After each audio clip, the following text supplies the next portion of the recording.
Why are some people so quick to attack small businesses and artists whenever they mention their rates? First, I wanted to say thank you to this person. Thank you so much for your comment. Thank you for your support. I'm incredibly blessed to have amazing followers like this that support and encourage artists like myself. But I do believe that this comment brings light to a very important, very troubling issue that I see happening in our society right now, especially when it comes to social media. And that is that some people are so incredibly quick to attack and vilify any small business or artist who has the audacity to disclose what they charge for their goods and or services. I know that you know what I'm talking about, because anytime a small business or a artist says, this is how much I charge for whatever it is that they do or sell, the comment section is full of people who are quick to say, you're a fraud, you're a scammer, you're scamming people, you're overpriced, you're overcharging, you're not worth it, you're too expensive, how dare you, and on and on and on. And here's what's crazy is because the whole thing's fake. The whole thing's a smokescreen. It's not about the rates at all.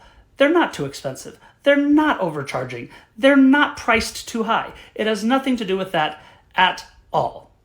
It kind of reminds me of this analogy that when you go crabbing, like when you go hunting for crabs, okay, now I've never done this. I've never been crabbing, but I've been told. So maybe true crabbers can tell me in the comments if this is true or not. But here's what I've been told. The story goes like this, that when you go crabbing, you take all your crabs that you catch and you put them in a bucket.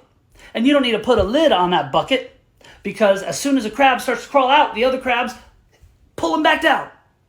Okay, now, whether that's an actual true when it comes to crabbing or not, I feel that's what's happening in society right now, is that whenever we see another artist or a small business owner trying to better themselves and make a living doing what they're passionate about, people come along who are miserable with their life and don't want to see someone else succeeding at what they're passionate about, so they're quick to say, oh, we got to take this person down a notch. How dare they make a living? How dare they be able to make a living doing what they love? How dare they? And so they're quick to pull them back down into the bucket and say, you need to stay down here. You need to know your place. Stay where you belong. Stay down here with us. How dare you try and make something better of your life?